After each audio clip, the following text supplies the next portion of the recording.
looking down and tired of living life on the merry-go-round. And you can't find a fighter, but I see it in you, so we gon' walk it out. Move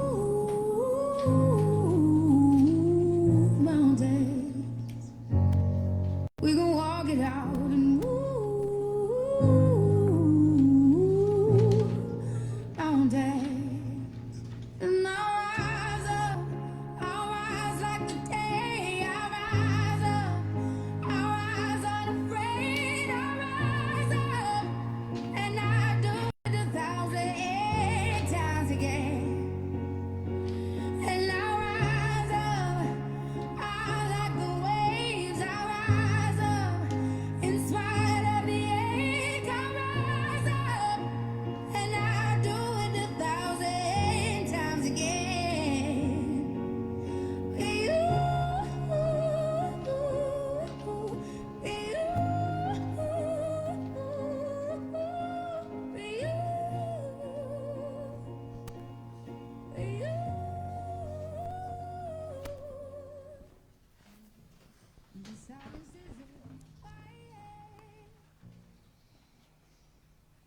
Happy Easter and good morning. Good morning. And welcome to All Faiths Unitarian Congregation. My name is Susan Meissner, and I will be leading our service today. Here you will find a diverse and inclusive spiritual community where we welcome people with many beliefs. You can bring your whole self, your full identity, your questioning mind, and expansive heart. At All Faiths, we have more than one way of experiencing the world and understanding the sacred. No matter who you are, wherever you are on your spiritual journey, and no matter whom you love, you are truly, truly welcome here. Is anyone visiting for the first or second time? If so, please raise your hand. Welcome. We are glad that you are with us today, and if you would like to know more about All Faiths, please see one of our friendly greeters after our service. We have a welcoming corner just behind Brad Davis and the folding doors there. You can also go to our website at allfaithsuu.org for more information. I have several announcements that are not listed on the back of your order of service. The first one is on Wednesday at 2 p.m. we will celebrate the life of Richard Nogaj. Please join his family. You are welcome to join them with this memorial service. Next Sunday, we will have a guest speaker, Imam Mohammed Al-Darsani, who will speak about celebrating Eid al-Fitr, the Muslim holy day at the end of Ramadan. Let's see. Marcia Bates stopped by this morning, and she has an announcement. She's not able to stay for the service. This is the life announcement for today. Each year, Lee Interfaith for Empowerment, LIFE, holds a Nehemiah action where they challenge community leaders to make policy and/or funding changes that will solve serious community problems. This year, LIFE's research team interviewed local mental health professionals and community members who have had experience dealing with persons having a mental health crisis. Through that research, LIFE learned that persons who are being admitted to a mental health facility through the Baker Act are routinely handcuffed before being placed in the police car, even if the person is nonviolent and being cooperative. At this year's Nehemiah action, Sheriff Marceno and Fort Myers Police Chief Jason Fields will be asked to change their department's policies and practices to limit the use of handcuffs and shackles on nonviolent adults and children who are being transported for mental health treatment. The action will be held on Tuesday, April 9th from 6 to 8 p.m. at Unity of Fort Myers Church. It's a church located on Ranchette Road. Your presence is needed to help convince the officials to change their policies and practices. If you have any questions or would like more information about this issue, please contact Barb McFarlane or Michelle Gemma. They can answer your questions after the service. Now we have a message from our music director. Greetings, I'm Carlos Garcia, your music minister. Today, all of our hymns will be in your gray hymnals. If you have your gray hymnal ready, we're ready to begin our song, Enter, Rejoice, and Come In. So please, I invite you to please rise in body and spirit as we sing number 361, Enter, Rejoice, and Come In.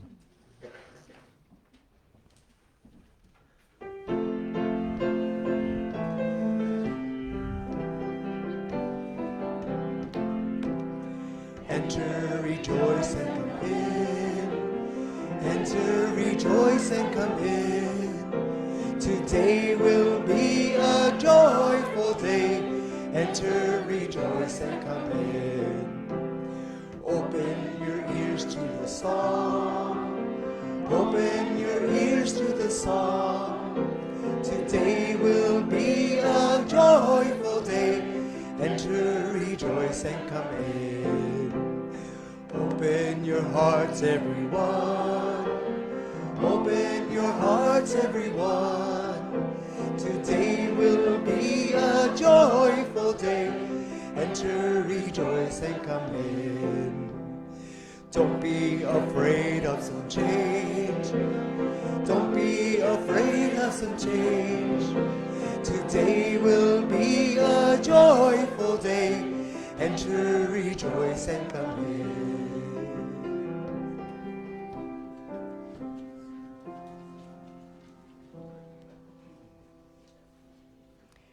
Now I would like to ask our chalice lighter, Jeff Moran, to come and light the chalice while we recite our words, which are in your order of service. No? This is good. You got it. Okay. Whether you are from the south, the east, the north, or the west, whether you were born into this faith, found it, or it found you, whether you feel at home or are still trying to find your place, whether you believe in God, are open to the mystery, or still have no idea, whether you are unemployed, underemployed, cobbling things together, overworking, or in school, whether you are holding anxiety, grief, confusion, anger, hope, restlessness, or deep peace, Unitarian Universalist has a place for you. It is right here, and this chalice is lit for you. Sharon, Heinrich, do we have children this morning? No. Okay. Now, you will do Joys and Sorrows. Judy? Good morning. Good morning. It's good to see you all this morning. And right now, we are going to share our joys, sorrows, and gratitudes. So if you have a joy, sorrow, or something that you're very happy about, come on up. We would love to hear from you.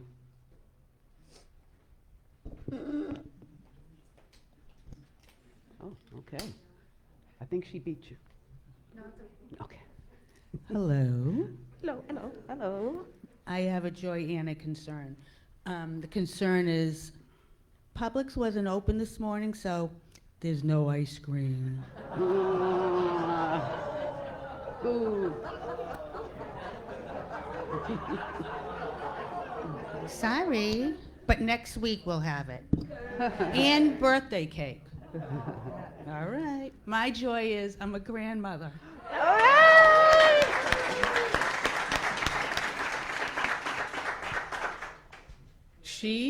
Her name, yes, is Leo. She is Leo. Yes, it's a boy's name, but she's a girl. Leo Rosemary Thomas DiNicola was born on Thursday, and I love her, and I just wanted to share that. Oh.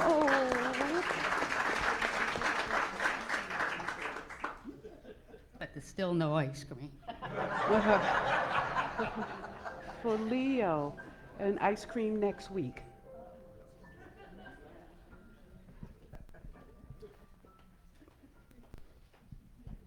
Okay.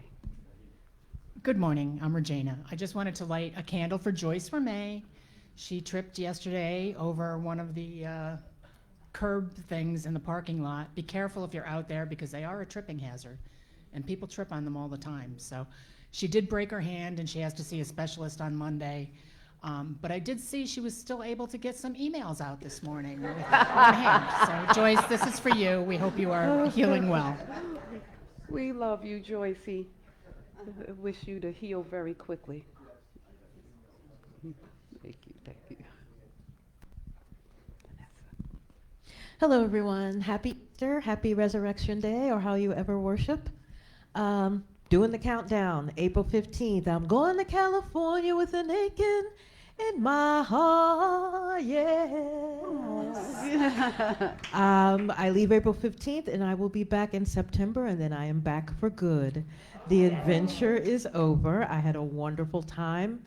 I proved to myself that many of you have lived in other places. I've lived in Florida all my life. So I did the adventure that I wanted to do. I lived near Ocean Beach. I lived in Point Loma. Will I be visiting? Of course I will. I don't give a damn what they say about California. I like it. Now we can just bring those taxes down. Yeah. But it still was a wonderful experience. San Diego is wonderful, and I had a great time. Now I have a concern. A few weeks ago, I had my deposition for the car accident I had 2 years ago. Yeah, it's still going on. And I think I educated somebody. He finally met the attorney for the defendant, finally met someone who has multiple degrees, is a black woman, and I didn't go to San Diego for a man. I went because I wanted to. Yeah, that was one of the questions to ask. I was told they ask you a lot of questions to get to know your character. I guess everybody's gonna find out that I'm no fool. So he was just so immersed about my education and my background and stuff. So I just sat there and smiled since it was Zoom and he had to see me. But hopefully this, will be over. I am a human being and I was hurt and I do have lifelong injuries. So this is still going on. Thank you.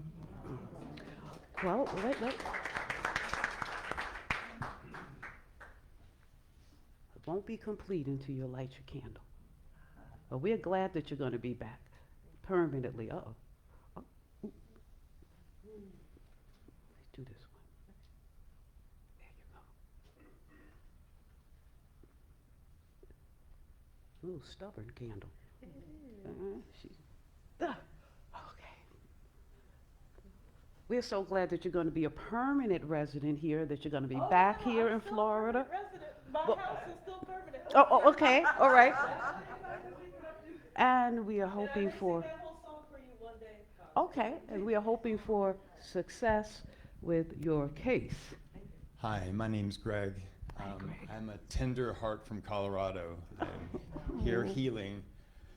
And I just thought it was time to return to the people who have open minds, warm, loving hearts, and willing hands. Welcome back, Greg. May your recovery be full. Oh, you're going to light one of these with that. Yes. Yeah. This is the lighter, Yeah, that's the lighter. not the placer. Not the placer. There you go. Anyone else? Oh, our brother Louis. Come on, Louis. You can do it. You can do it. There you go. Good morning, everyone. I have a gratitude. I want to thank you very much for your caring. I yesterday got out of the hospital. I tried very much not to go to the hospital. And I can appreciate what people have to go through when they go to the hospital in Florida. I'll put it this way. It's like a clear liquid diet. And you can compare that to the feast you plan to have today. Okay. Our Lee Health System is stirring the pot, and they are doing some centering. And just a word for the people who are the environmentalists and who care about where we live and infrastructure and everything. We just had the petitions on clean water. We are deficient in many areas, and that's one of the greatest. And it kind of cringes me when I see people watering their lawn and watering their shrubbery with water we're supposed to be drinking and we have so little of. But they don't know, and that's what so many things are in Florida. But I'm not supposed to be political, so thank you. Come light your candle. Come light your candle. Let's try and find you a good one. You're having trouble this morning. That's so good. Here, you take this, and you light the candle. There you go. We're so glad that you're back and that you are obviously feeling much better. You just wanted to make sure my mouth was shut. See, now you said that, but that's all right too. That's all right too. Anybody else? Joy, sorrows, gratitudes. Well, I have a gratitude. And my gratitude is to thank every one of you who were here yesterday. We had a beautiful homegoing for our beloved Bob Way. There was singing, there was poetry, there was a lot of laughter and love. And I have to tell you, I'm standing up there sharing what I have to say, because I'm supposed to say very clever things, so I've got some clever words to say. But the best part was to look out at all of you. You were all so happy. It was a genuine celebration of life. And I think that maybe Fran or some of the family may be watching us. So I want to light this candle for Fran Way and Bob Way and the family and all those here that helped to make Bob Way's homegoing a special, memorable occasion. And I light one more candle for all of you at home and here who may have joys, sorrows, and gratitudes and haven't come up to share with us. We hold you all in our hearts. Amen. Yes, that's an amen. Okay. Let's put this here. Face it this way. All right.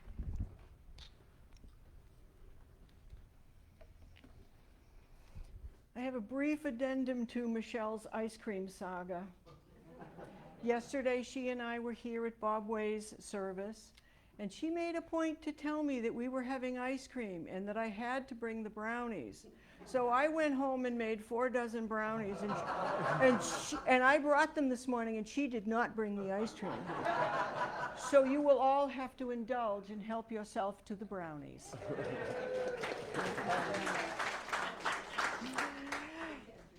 Now I'd like to have a sound for silence. I'd like to ask everyone to close your eyes, take a deep breath, and let us turn our minds and our hearts to today's service and contemplate our blessings.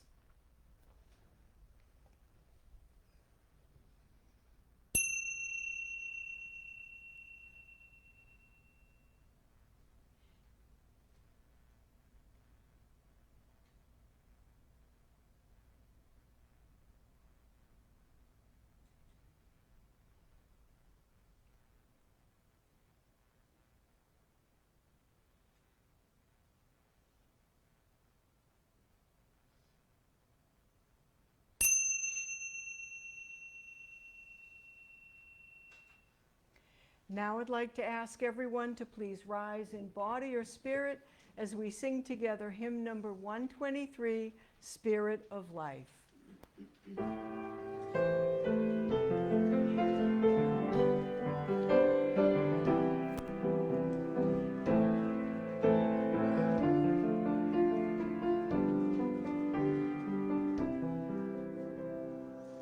Spirit of life, come unto me.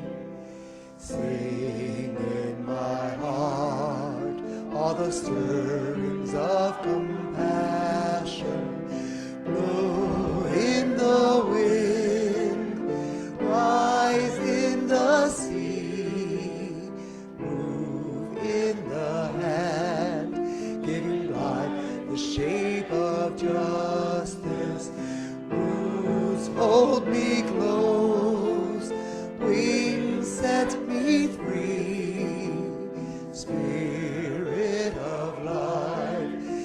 to me, come to me. Good morning, good morning, good morning, all faith visitors and friends. Indeed, today is Easter Sunday, a very special Sunday, and I'm going to talk a whole lot about it during my little sermon. But for now, I just want to say my name is Alberita Johnson, and around here I'm known as the minister, and you could just call me Albie. So here are our opening words, and our opening words today will be in the form of a question. And it's called Questioning Our Assumptions, and it's by another Johnson, Matthew Johnson. Here are your questions. We have the faith of reason and science and dignity. There's nothing wrong with that, is it? It's just that too many of us have been taught by culture that what smart looks like is white, male, and middle class. We've been taught that credibility and authority are white. We've been taught that what science looks like is a white man in a white shirt and a buzz cut. Not Katherine Johnson or Dorothy Vaughan, the NASA scientists, without whom John Glenn would not have lifted off, let alone returned to Earth safely. We need to unhook our assumptions of what smart looks like. Vanessa. Of what quality music sounds like, of what reason means. We need to get a little messy. We need to ask questions, question our own assumptions about who makes a good fit and why we think people are puzzle pieces that have to slide into existing systems. These are questions, things we might ponder and wonder about. As we move through the service today, perhaps we might find some answers. Please rise in body or spirit as we sing together hymn number 268. Jesus Christ is risen today. We'll be singing verses 1, 2, and 3.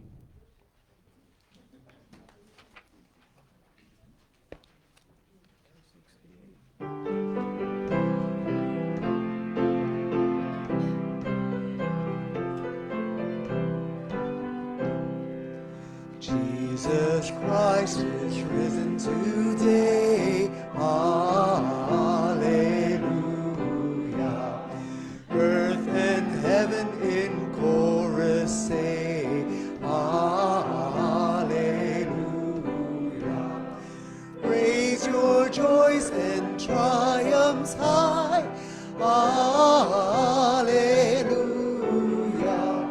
Sing ye heavens, earth reply, Hallelujah.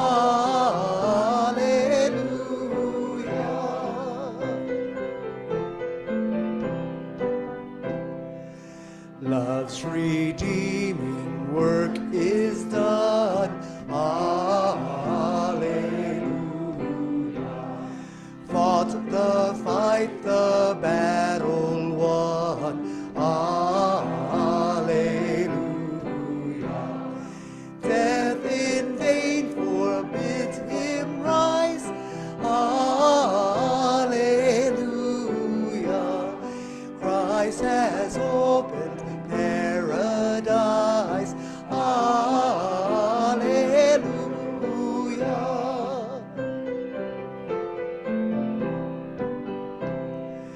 Hearts are strong and voices sing, Hallelujah. Where, O death, is now thy sting, Hallelujah. As he died his truth to save, Hallelujah. Sing victory, O grave, Hallelujah.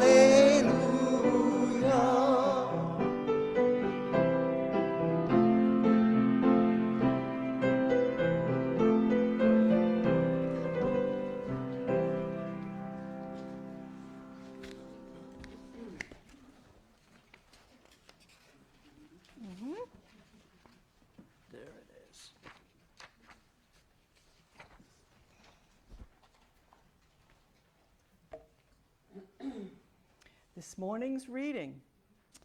For 5,000 years or more than 15,000 generations, human beings have been invoking spiritual power. My predecessor and yours have gathered together to make sense of their lives and their place in the cosmos. And they have spoken aloud and invited what they conceived as sacred and powerful to be with them. They called upon the spirits of air and earth, fire and water. They called the bear and the deer. They called for the raven to protect them. They pleaded for the heroes of old to slay the monsters of their fears. They sang songs they learned from their grandparents and moved in the appointed ways, or in the ways that were new but felt like the right thing to do. And they imputed power to these spirits and to the memories of those heroes. They called them gods, and they were invoked. Vishnu and Kali, Elohim, Odin, and 100 million others. Every group of people everywhere. They gathered to make sense of their lives and to make sense of their place in the cosmos. And they called these spirits to be present to them.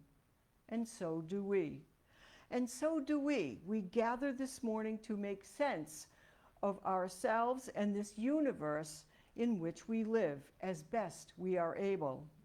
And we call ourselves to worship together, and we invoke the power and wonder of life itself, that to which all those spirits of animals and memories of heroes pointed the way. We invoke that power, which is, we know, always around, always with us, but which we sometimes forget about. We forget that we are part of the whole of creation. We forget that we are stardust. We forget that we are capable of miracles, first among them that we can love. We forget these things, so we invoke the power of existence, so that we can remember, so that we can lift our eyes and open our ears to the true and beautiful. For 5,000 years or more, we have done this. In many tongues, in many ways, we have done this. And so we continue that ancient tradition in our way and in our time. And so let us now worship together.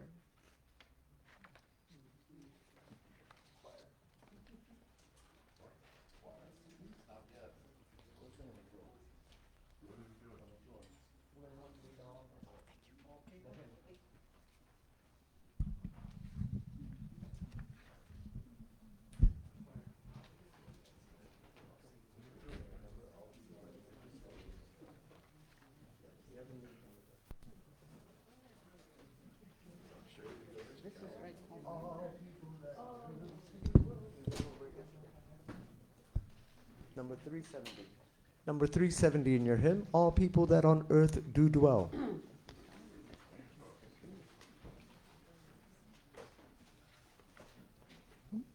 Okay.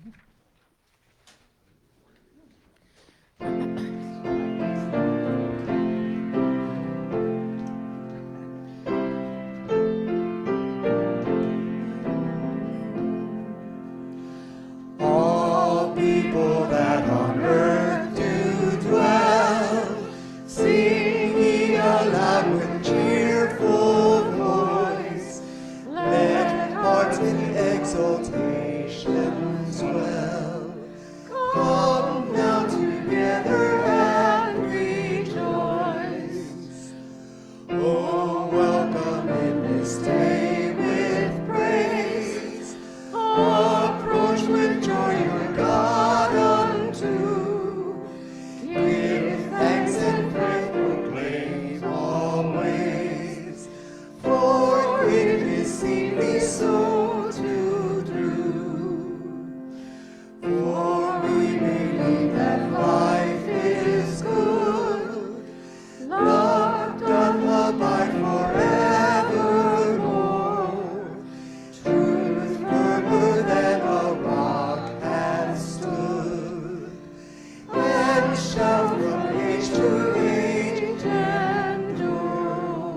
Thank you, choir. Thank you, Carlos. I'm thinking to myself, didn't that sound like a doxology? Yeah. I said, I know a doxology when I hear it. That sounds just like one. You get one right after you do an offering in more of a traditional church. But I have discovered when I glimpsed around in our hymnal that there's a whole bunch of them, all different type of words. So we may start singing them a little more because they're so familiar, but the words are different. And I like them, so maybe we'll put them in more. Thank you, thank you. All right, well, today is indeed Easter, and I was expecting this big crowd of strangers. Instead, I see a whole lot of friendly faces, people that I know and love, and I'm glad to see you here. I know yesterday was a full day. We had quite a crowd in here, all the way full, and it seemed like people didn't want to leave. And I was trying to get out, but they were just not leaving. And which makes me think, when you go someplace, and you enter a home or a sanctuary, a church, a gathering, and you're just milling around and hanging around and talking, that you must feel really comfortable so you stay a little longer. So I was pleased with that. Again, thank you all for yesterday for helping out. We definitely needed you, and I'm sure the Way family appreciated it very much. Today, Easter. Easter. A time of new growth, a time of rebirth, a time of resurrection. Now, every year, Christians from around the world somehow manage to agree on one thing: Easter. The doctrinal differences between them can be compared to like a little thin veil. All of a sudden, all of your doctrine, you got to be baptized in this name, and you got to walk like this and talk like that. All of that doesn't matter anymore. They all come together, form a very thin line, and say it's Easter Sunday. Well, that is because it's the ultimate agreement between them. And when an agreement strong like that happens, I think it becomes tangible. So tangible. You know, it is the hope of their faith to experience new growth consistently, to be rebirthed, or in their words, born again, and at death, to be wholly resurrected in body, soul, and spirit. Now, if I were just preaching a Easter Sunday message, that's it. That would be it. You have your hope, you believe it, and you hope that it is true. But these are steps in the maturity of their Christian faith. It is foundational to their beliefs. A religion that is stocked with mysticism, laws, and rules that the faithful are to fulfill, and a deep hope in the teachings that will eventually lead to life eternal. The ultimate goal then is to never die, instead to live forever. Now, many of us here, we want those same things. We want to live forever. We want to just keep going and going and going. Well, you see, the elements of their faith can be viewed as dualistic, although not explicitly taught or understood by the majority of their adherents. In fact, the Christian Bible points to dualism in Ecclesiastes chapter 3. And I know many of you are familiar with it, and I'm going to run through it really quick. Please be patient. To everything there is a season, and a time to every purpose under the heaven. A time to be born, and a time to die. A time to plant, and a time to pluck up that which is planted. A time to kill, and a time to heal. A time to break down, and a time to build up. A time to weep, and a time to laugh. A time to mourn, and a time to dance. A time to cast away stones, and a time to gather them together. A time to embrace, and a time to refrain from embracing. There's a time to lose, and a time to get. A time to keep, and a time to cast away. A time to rend, and a time to sow. A time to keep silence, and a time to speak. A time to love, and a time to hate. A time of war, and a time of peace. Did you see all that? A lot of dualism. This type of dualism is called cosmological dualism.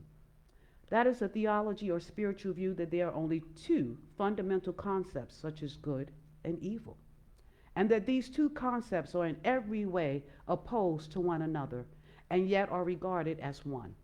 Again, a very thin line that separates them. Let me give you an example. For you people who like numbers, mathematicians, and for those who don't, this is a simple one. 1 plus 1 is? 2. 1 times 1 is? 1.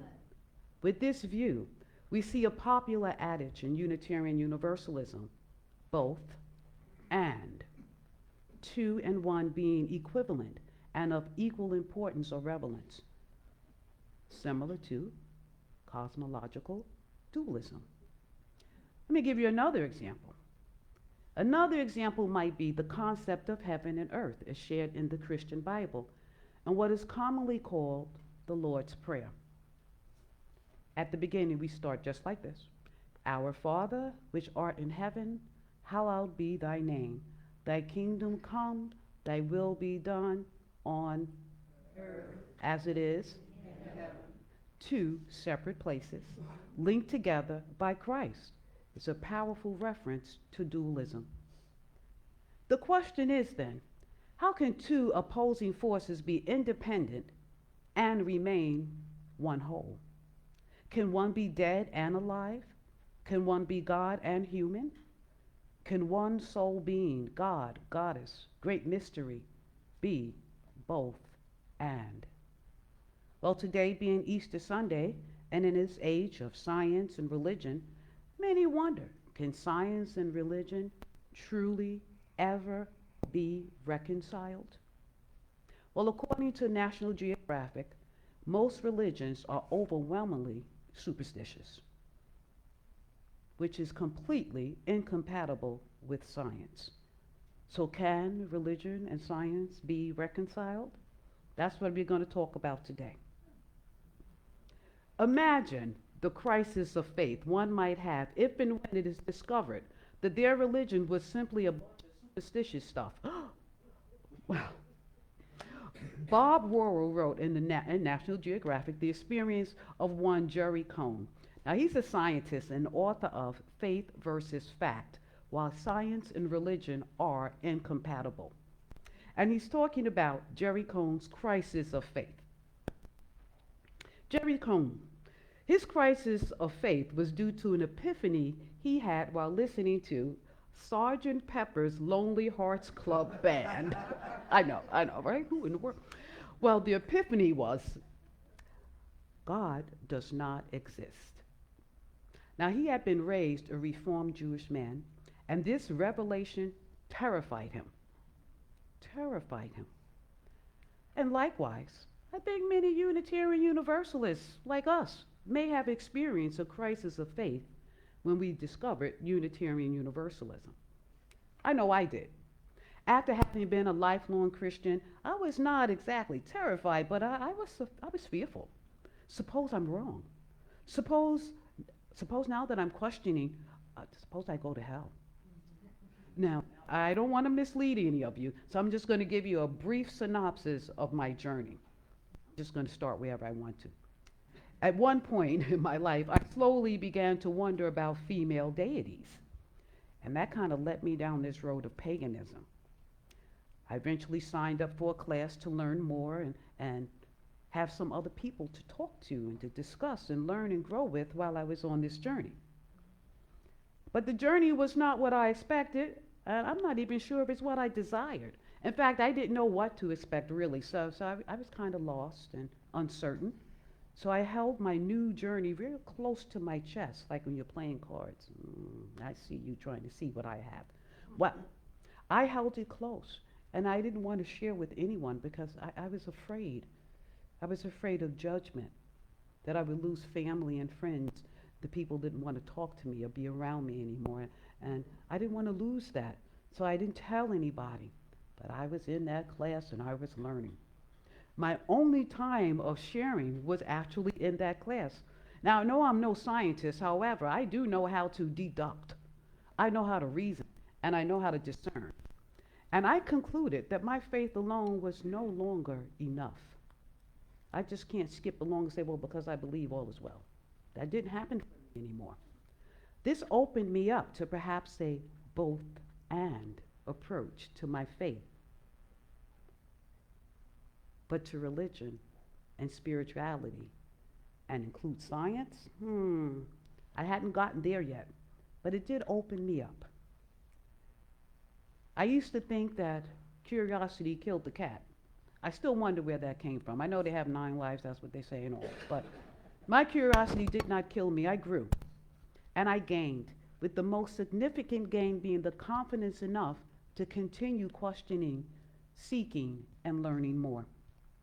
Now this morning, some of you may also be at a crossroad of who you were yesterday, who you would like to be tomorrow, all the while you're right here, right now, present in this moment. Maybe you're wondering about science, God, religion, superstition. Can they be reconciled? Well, you see, to boil it down, science and religion are 2 opposing forces at the ends of the same stick. Science, religion. Science, religion. Well, this Natural Geographical article notes that they're incompatible because they both compete to find truths about the universe, and that those fundamental truths are not the same and are often, as I said, opposing.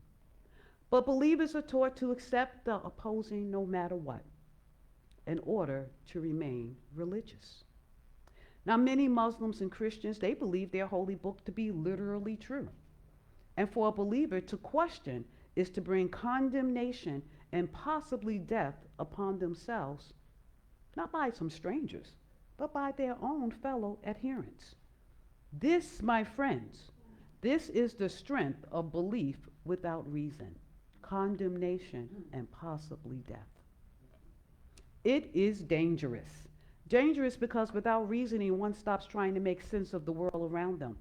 It comes to a full stop in the application of logic and critical thinking. Instead, it becomes groupthink. Groupthink, a psychological phenomenon in which people strive for consensus within a group. We see it all the time, particularly in politics, when people vote against their own best interests in order to support a party or group. Let me give you another example. In the not so distant past, there was a lot of talking heads on TV and radio discussing the merits of critical race theory and those who are opposed to it. While critical race theory allows for the achievement of social change based on equality, inclusion, and equity, and to understand systemic racism as part of American society, from education to housing, employment, even healthcare, sounds reasonable. You can deduct it, you can understand it. And yet, to deny critical race theory is to deny the existence of racism in the United States, which we know is absurd, irrational, and dangerous. Again, groupthink. I don't have to think for myself. I could just let somebody else tell me, and this is something that I kind of lean in anyway, so I'm just going to go with it. No reasoning, no science. I'm just going to go with it. And maybe I can erase history. Danger, groupthink, combined with racism is a horrible place to be. And yet we live in a society as thus. That is what happens. If we stop reasoning, particularly in religion, it pauses discernment and science, which leads to extreme confusion, misinformation, and in our case right here in the United States, it led us to an insurrection.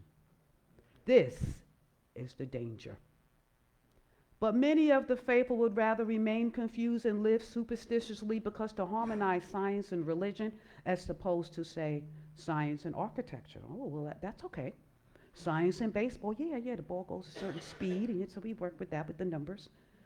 But if you want to do it, when it comes down to science and religion, competitors in the field of truth, albeit esoteric truths about the cosmos and who and what we are, we all want to know, but without searching, deducting, reasoning, we can become confused and become dangerous. So how do we ascertain what is true or false? Well, science. Richard Feynman, a scientist, a teacher, a great storyteller, a drummer, and he assisted in the development of the atomic bomb, expanded the understanding of quantum electrodynamics, and translated Mayan hieroglyphics. Sounds like a really smart man. Well, he gave one of the best definitions of science, saying, quote, "It's a way to keep you from fooling yourself."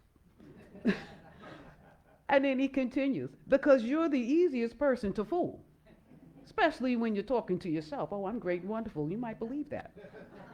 And it's okay when you're doing your affirmations, but when you walk out the door, nobody seems to notice." So he's letting you know, you can easily fool yourself. Well, how can you do that? Because there's no one opposed. It's just you in that mirror. Well, here, today, Easter Sunday, around the world, there are faithful Christians, and they are filled with joy about the resurrection. The dutiful parents, we remember parents and guardians who get us all dressed up when we were little, and we would go to church and celebrate Christ's triumph over death, death being the ultimate punishment for sin, we all remember. And because Christianity teaches that Christ rose from the dead, the faithful also believe with no scientific reasoning at all that they too will rise up, not only from death, but from the earth, from the grave, just break free, as well as reside in heaven, thus avoiding death and hell. All of this they have with two simple caveats. The first one is to just believe, and the second one is to stop sinning, be perfect, and then you just might make it. You see, religion doesn't have a mythology to weed out what is false, but they do carry a strong authority. That includes revelation, according to them, dogma, a little confusing, and indoctrination as their methods. There are thousands and thousands of religions, and most of them make incomprehensible claims about the universe, about heaven, about hell, about paradise, lacking reason because they don't have any way of testing those claims. My friends, we Unitarian Universalists, we meet that conundrum every time that we grapple with traditional religious holidays, regardless of the doctrine, classification, or the religion. And today, indeed, is no different. Today, we grapple with Easter and struggle to find meaning to us beyond its commercial trappings and religious dogma. Ellen Cooper, a Unitarian Universalist, she even attempted to reason and reconcile Easter, and she asked this question, what are we to make of the death of one Jewish teacher 2 millennia ago in a world where we hear daily of violence, death, and injustice? She didn't answer. She just posed that question. And I thought, I wonder, can I answer that question? Well, I tried. This is what I came up with. Perhaps we find the answer in Easter. Surprise, surprise. Consider this. If we were to strip Easter to its most central heart of heart's message, we might find an Easter that we are drawn to in moments of triumph and in wonder, in moments of insight and rebirth. A transformation, a stripping away in order to rise up. And our being in the world is fundamentally changed. And it's changed that pushes us to seek, to learn, to grow. You know how we like to have things our way, and then somebody comes along and says to do something different, and it's, well, that is what happens when we start to question our own faith. But we found Unitarian Universalism, and we realized the church is different for us because no one is left out of the circle. And I believe we fundamentally changed religion with just that one sentence. No one left out of the circle. What circle? Well, the circle of love, of course.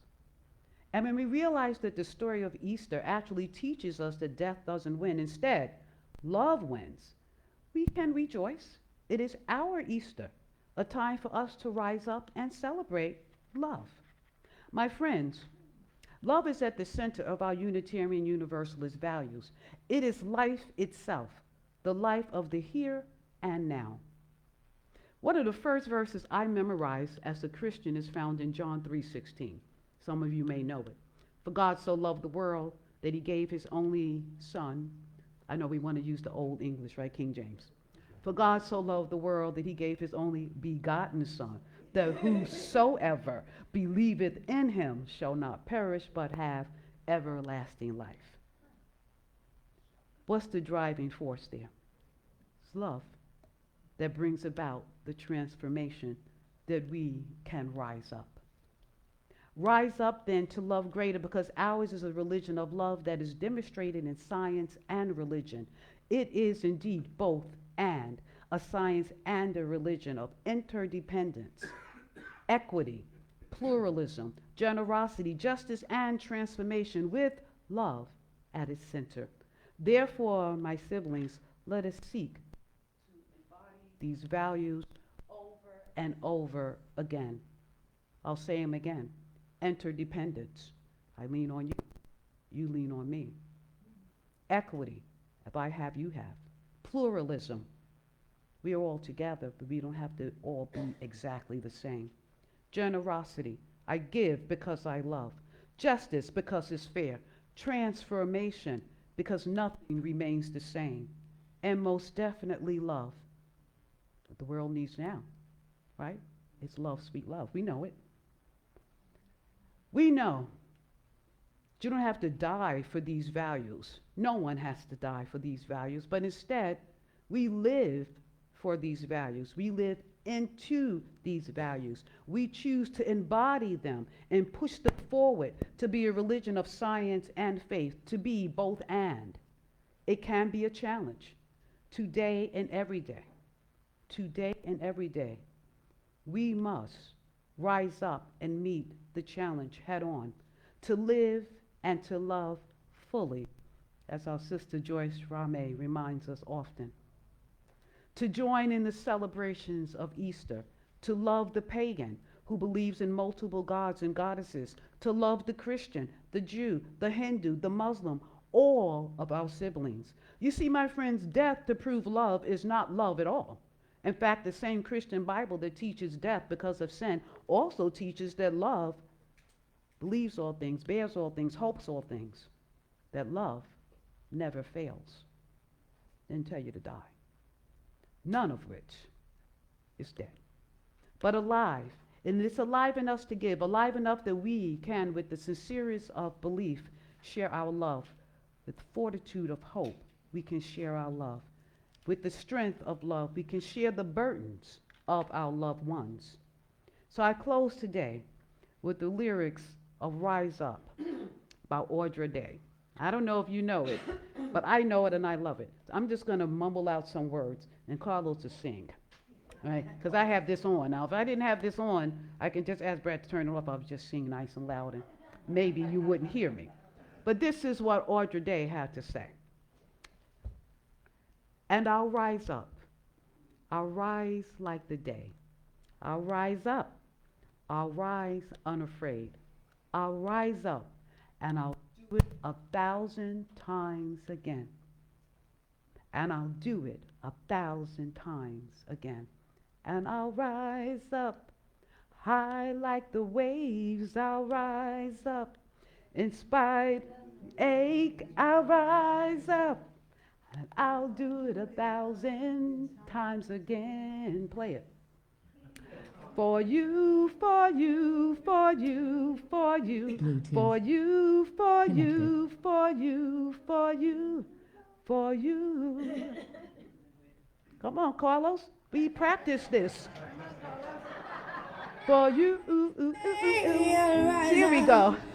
In spite of the ache, I will rise 1,000 times again. Y'all rise up. And I'll rise up. I'll rise like the waves. I'll rise up. In spite of the ache, I'll rise up. And I'll do it 1,000 times again. Who you gonna do it for? For you, for you, for you, for you,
keep playing. We must not be afraid to rise up. We know science and religion can be reconciled if we choose to discern, if we choose to deduct, if we choose to think. We will make an impression. And one day we'll turn around and this place will be full. I believe Unitarian Universalism is the answer to the confusion when it comes down to how can I love my God and my siblings. We can do that because it's all about love for one another. Love each other and rise up, unafraid. Rise like those waves and do it for each other. It is wonderful, and I'm so glad to be here. Peace and blessings.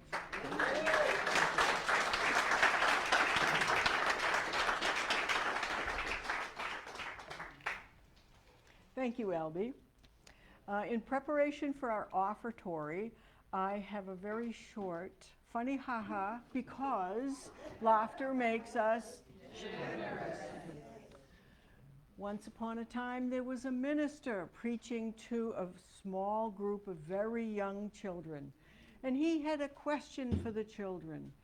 The minister wanted to know if any of the children knew what God's first name was.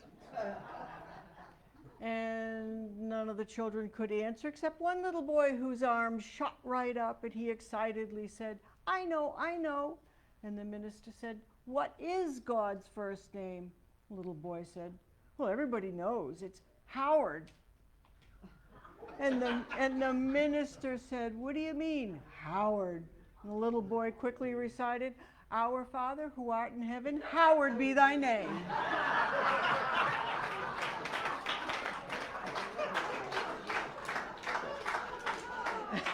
I had to tell that with you, okay. We appreciate your generous donations which support our dedicated staff, our beautiful facilities, inspiring services, interesting activities, and social outreach at All Faiths. We invite our visitors to place their completed visitor cards in the offertory baskets.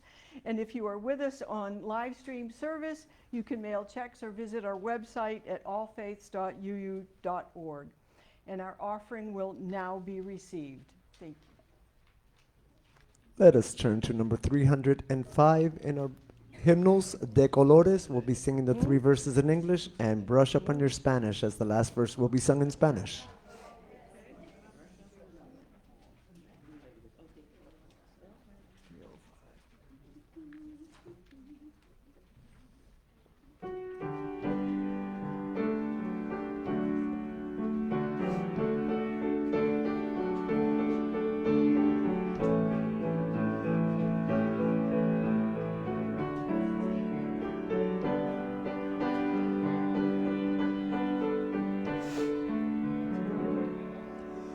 Day, all the colors, yes, the colors we see in the springtime with all of its flowers.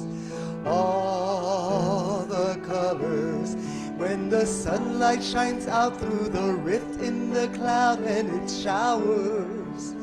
All the colors, as a rainbow appears when a storm cloud touched by the sun. All the colors abound for the whole world and for everyone under the sun.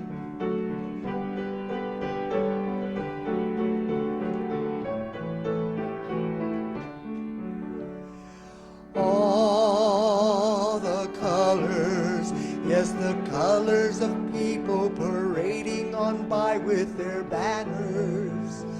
All the colors, yes, the colors of pennants and streamers and plumes and bandanas. All the colors, yes, the colors of people taking their place in the sun. All the colors abound for the whole world and for everyone under the sun.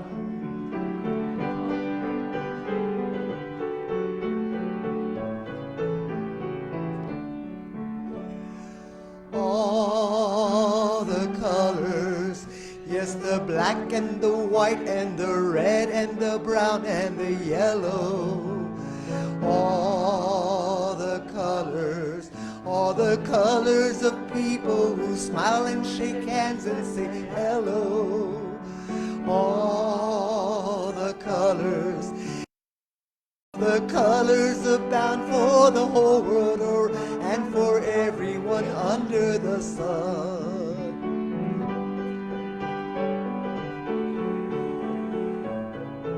En español. De colores se visten los campos en la primavera. Good. De colores son los pajaritos que vienen de afuera. El arco iris que vemos lucir. Y por eso los grandes amores de muchos colores me gustan a mí. Y por eso los grandes amores con muchos colores me gustan a mí.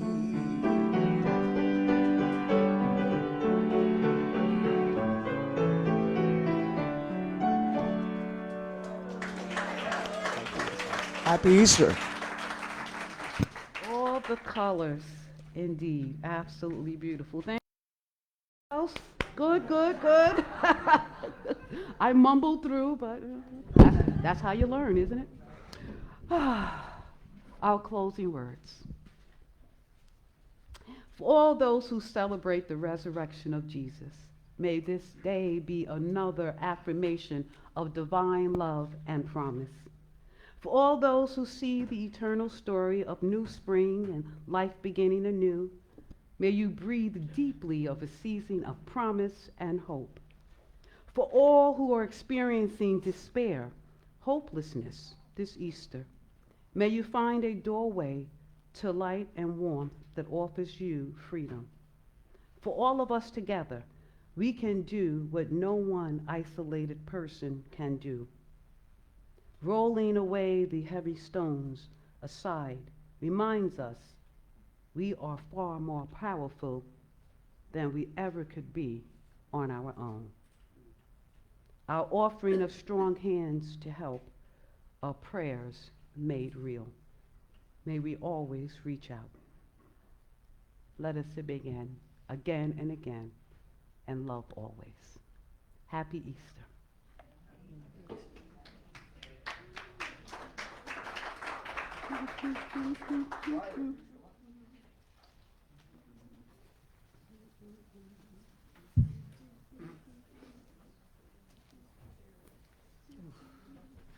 It's really close.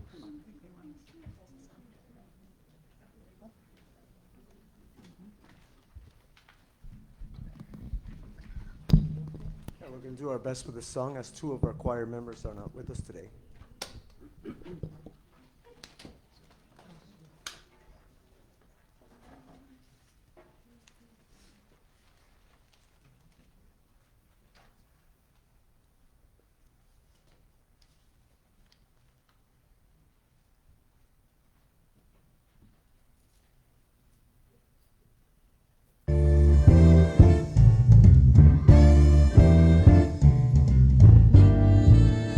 Feel free to tap if you like.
There's a spirit moving, there's a spirit gathering, there's a spirit dancing, spirits coming to show the way.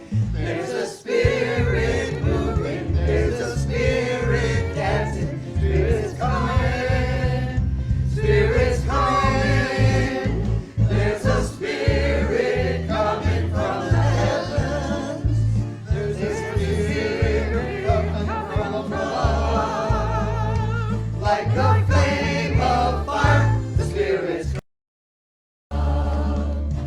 Send your spirit, Lord, stir up our wandering lands. Send your spirit, Lord, may your glowing flame revive.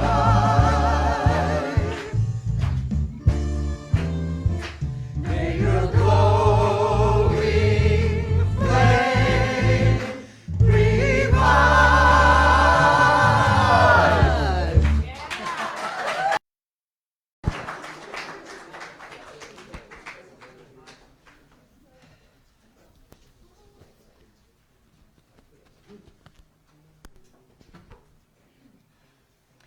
We'd like to thank Alberita Johnson for her uplifting message today. We'd like to thank Carlos Garcia and our choir for their music. And we'd like to thank everyone who contributes to our services. Without everyone's help, it wouldn't be this much fun. And it is good to be connected in whatever way that we can. Now, before we extinguish the chalice, I'd like to ask everyone to remain in their seats for just a few minutes. Board President Marge DeGalbo would like to give us a brief life of the congregation report. Okay, so don't get up and run away. Now we'd like to extinguish the chalice, and I'd like to ask Jeff to come up and everyone else to help read the words in your order of service. I've already done it. It blew out. We extinguish this flame, but not the light of truth, the warmth of community, or the fire of commitment. These we carry in our hearts and out into the world. And don't forget, we have coffee and brownies. Happy Easter. Is this on? Okay. First, Sharon and the kids have something special for us. Oh, hi, I'm Sharon Heinrich with the youth program, and today we had little Easter bunnies, and we've got eggs hidden out front. And they're for you, and Lily and Liam are here. They would love to help you. If you find one and want them to go get it for you, you just tell them which one. They'll find you an Easter egg. They're all over the front. So, so as we're leaving. Thank you. Okay. Happy Easter, everyone. Well, hang in there. This is my last time, so that you'll have to listen. So just a little bit of life of the congregation. First of all, we'd like to remind you that we ask that you not bring any food or drinks other than water into the sanctuary. Poor Joseph has been vacuuming up after us all the time, and the carpets are looking a little raggedy, so please try and help us out with that. Just water in the sanctuary. Okay, and I want to remind you all, too, that for safety concerns, we do lock the front doors at the start of the service. We've had a few issues, and we want to be sure that we're safe in our sanctuary. So please try to arrive on time, because you may not get in. You know, the doors are locked, and the greeters and Joe do try to keep an eye out, but we have had people who have been locked out, so just be aware of that. Okay. We're looking for some help for Regina with the monthly newsletter, The Connections. If you have any talents that you might be able to help her with, she's willing to do a training. So if you want to give Regina a hand with a newsletter, that would be much appreciated. Okay. April 25th, we'll have another potluck. We had one this past Thursday, And it was a small group, but we had a lot of fun. Regina did trivia, and we're going to now offer an activity with the potluck dinner.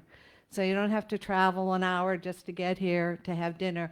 We do have a program planned for the upcoming events. So please join us. It's a lot of fun. Okay, one other thing.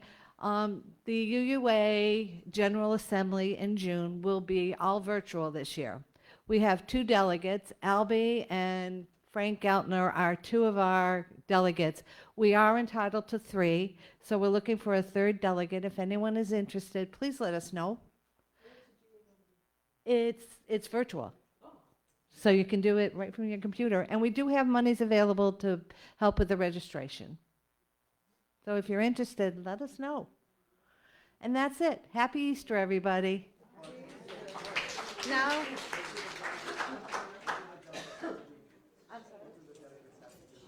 they just go to the meetings and they can vote for us, or whatever we decide to do on the 8th principle. Okay?